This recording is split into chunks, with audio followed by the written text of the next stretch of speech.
They opened the tomb and instantly froze. What they found wasn't just ancient. It wasn't supposed to exist. Hidden beneath 1,600 years of sacred stone, scientists uncovered something no scripture, no gospel, no historian had ever mentioned. A sealed chamber, untouched since the 1st century.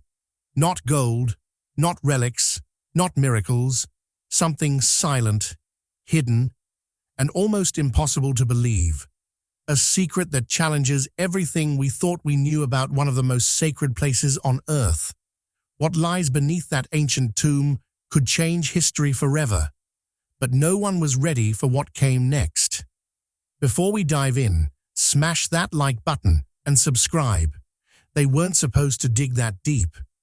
Inside the Church of the Holy Sepulchre, tucked between the winding stone alleys of Jerusalem's Old City, restorers were working under silence, surrounded by centuries of prayer and tension. Their mission was simple: reinforce the ancient edicule that marks the place countless believe held the body of Jesus Christ. But beneath the marble, past the hardened layers of dust and incense and centuries of conquest, a strange shift in the stone brought the work to a halt. A shallow layer of soil, damp, organic, completely wrong for where it was. This wasn't supposed to be there. No one had touched this layer for nearly 2,000 years. Most didn't even know it existed. But as geologists arrived and core samples were taken, something more disturbing emerged. Carved rock features, faint traces of architectural edges beneath the dirt. It didn't scream, it whispered. A structure buried in silence, one that matched almost precisely the specifications of a 1st century Jewish burial tomb. A senior geologist on site, calm, technical, unimpressed by drama, examined the soil layer, then quietly spoke what no one expected. There is excellent evidence this may be the original tomb, and possibly the family tomb of Jesus.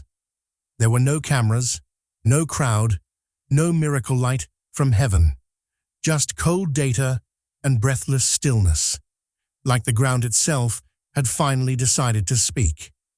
The Church of the Holy Sepulchre doesn't look like it should hold the center of the world. Its outer walls are scarred and uneven. Inside, chaos, pilgrims, candles, clashing traditions. 6 denominations share the space, none in agreement. But beneath the noise, the building breathes with something heavier. You can feel it in your skin. The air tastes older than the stone. Millions believe this is where Jesus was crucified, buried, and resurrected. But belief is one thing. Geology is another. For centuries, the Church has stood atop layer after layer of conquest. First came Hadrian, who built a Roman temple on top of what early Christians called Golgotha. Then came Constantine, who sent his mother, Helena, to tear it down and search for what lay beneath. She was led by oral traditions, whispered from one generation to the next. Traditions carried through persecution and exile, in secret, in fear. And what Helena found shocked even her imperial expectations. Buried under pagan ruins was a limestone tomb, carved with a burial bench, a groove for a rolling stone, and a chamber wide enough to match gospel descriptions. No legend, just architecture. She declared it the tomb of Christ. Her son sealed it in marble. And for 1,700 years, that marble wasn't touched again. Until now. What the scientists found beneath that marble, beneath the 12th century Crusader layer, beneath Constantine's 4th century marble seal, was not just rock. It was evidence of something untouched. Soil profiles that dated precisely to the early 1st century. Stratified sediment containing microscopic pollen grains from olive trees and native Jerusalem flora. Soil types consistent with pre-Roman horticulture, not random, cultivated, maintained, a garden. And yet that garden was not isolated. The carved features in the rock revealed a tomb complex hewn from the bedrock itself, bearing signs of elite burial consistent with the time of Jesus. This wasn't a later imitation. This was contemporary, and it hadn't been tampered with in nearly 2 millennia. Most people had always assumed Helena's claim was symbolic, her discovery a political gesture for a newly Christian empire. But here, buried in layers no one had seen since the days of the Second Temple, were the geological fingerprints of a structure that lined up with Scripture in ways no one expected. And the strange thing is, no one announced it. There were no dramatic press conferences, just peer-reviewed journals, quiet scientific papers filed away while the marble above returned to silence.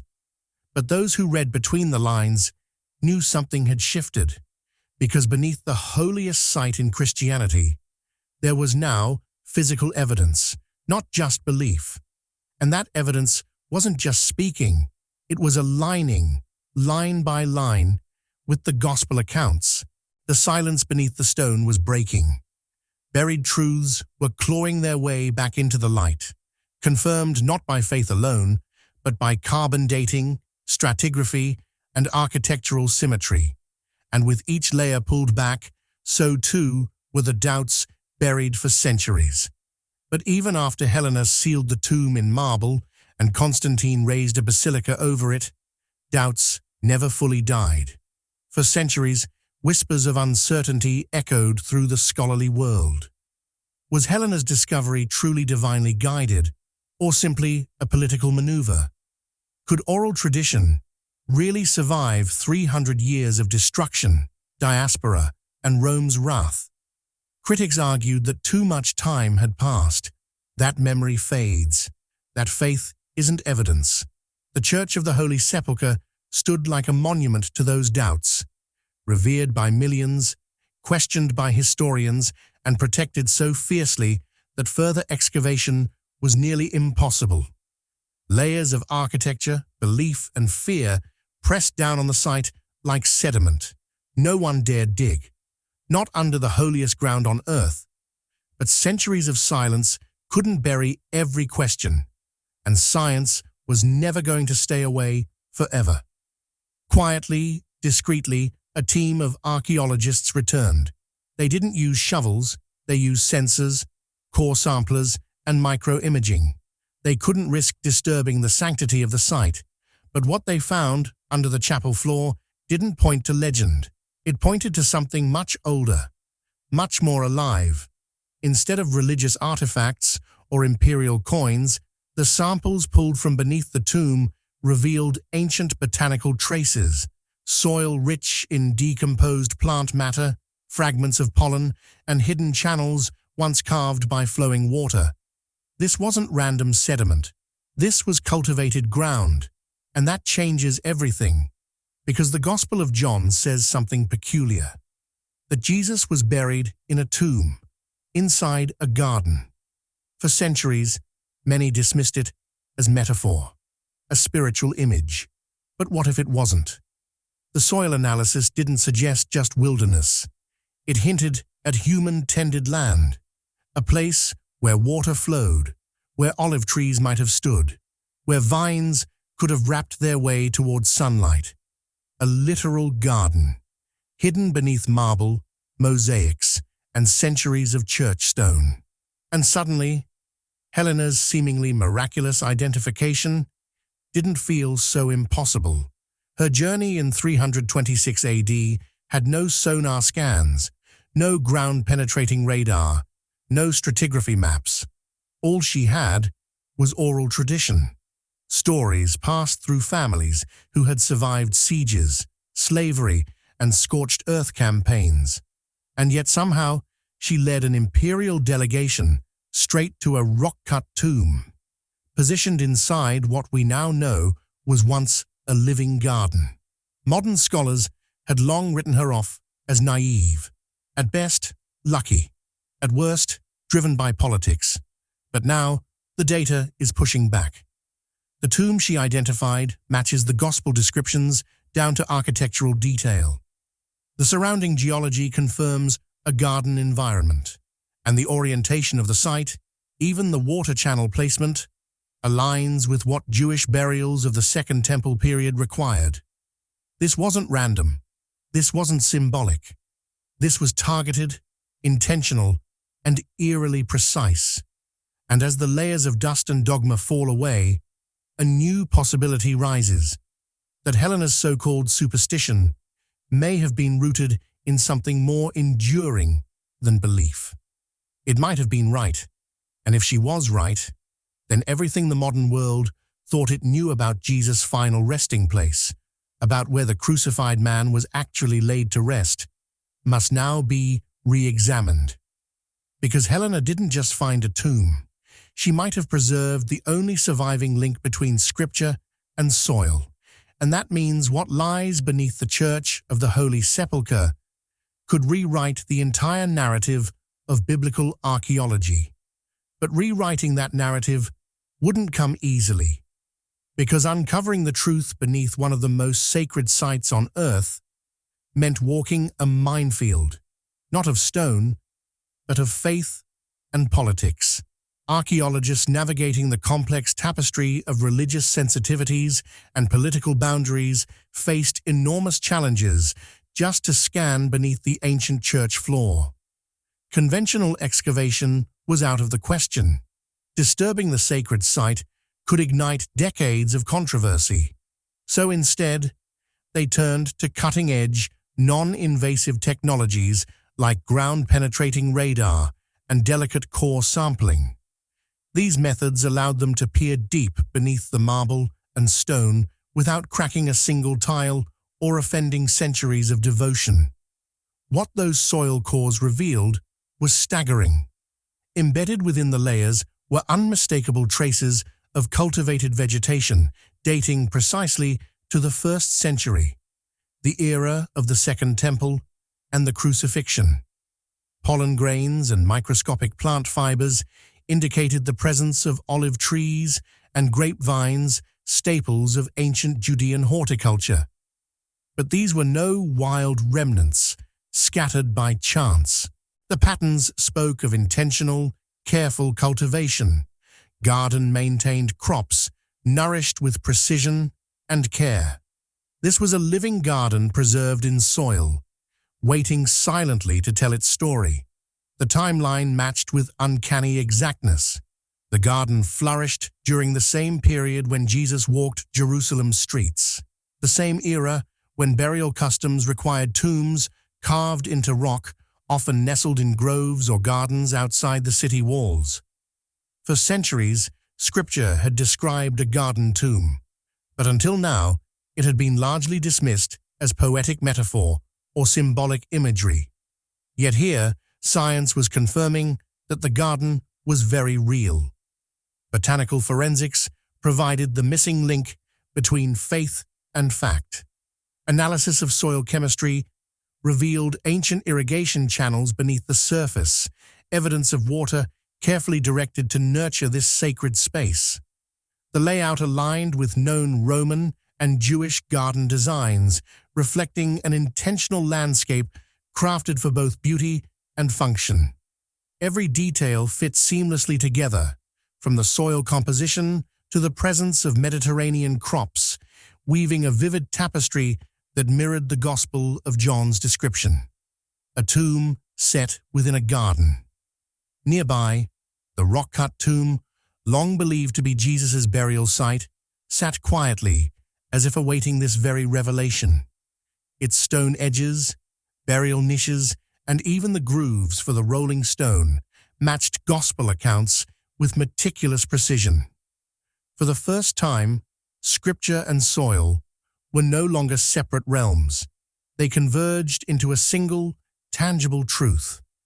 The text was not just spiritual poetry, it was historical testimony encoded in the earth itself. Yet, there were no headlines blaring across the globe, no grand museum exhibitions showcasing golden relics or ancient manuscripts. Instead, the revelation echoed quietly within the walls of academic journals and scientific publications. Peer-reviewed articles carefully documented the evidence, sharing the discovery with scholars and experts who understood its seismic implications.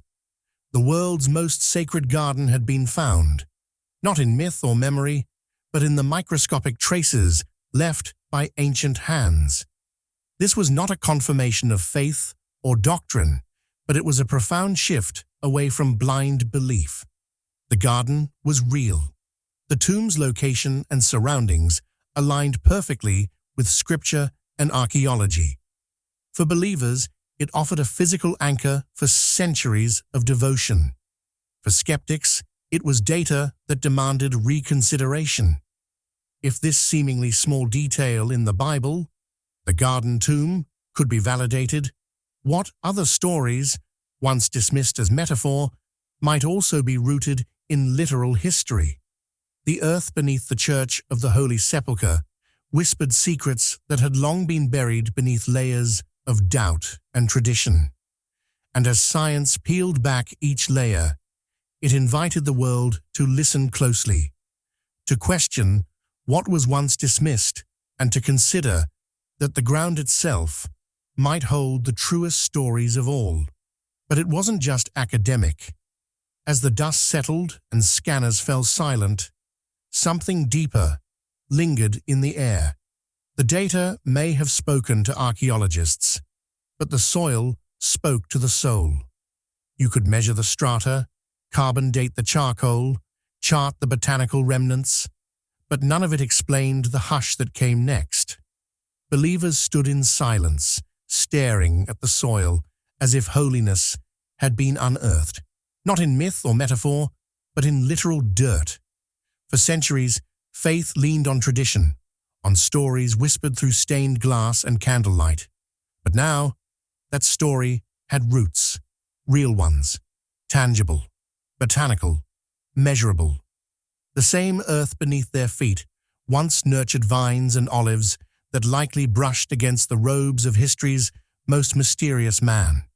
The same soil that had soaked in crucifixions, footsteps, and prayers, now whispered them back. Skeptics didn't know where to look. The botanical signatures weren't vague.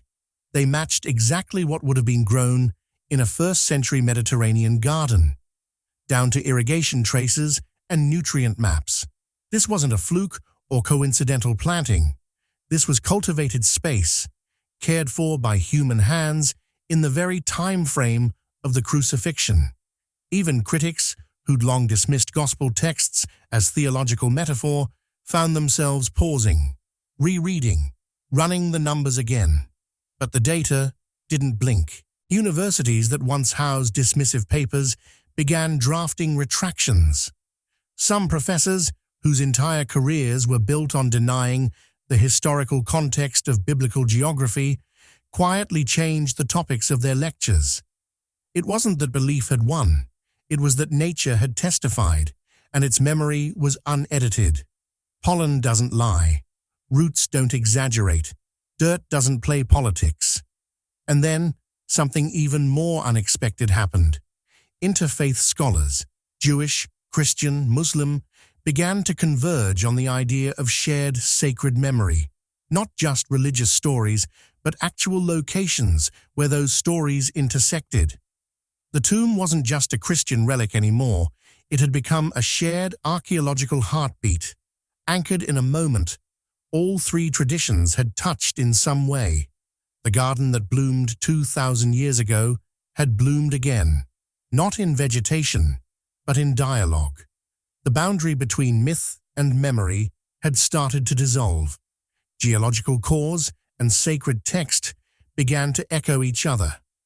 The land didn't just host the past, it remembered it, recorded it, like a silent witness with perfect recall. The Church of the Holy Sepulchre, once wrapped in incense and controversy, now stood over a site where soil chemistry validated scripture, not one verse, not one claim, but a convergence.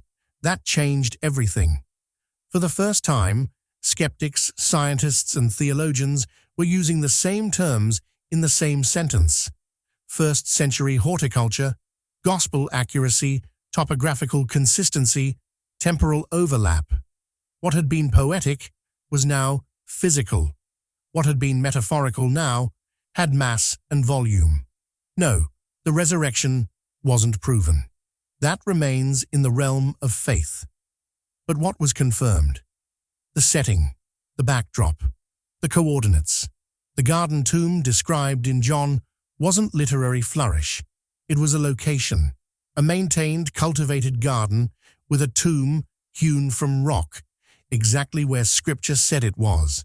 No alternate interpretation necessary, no vague symbolism to hide behind.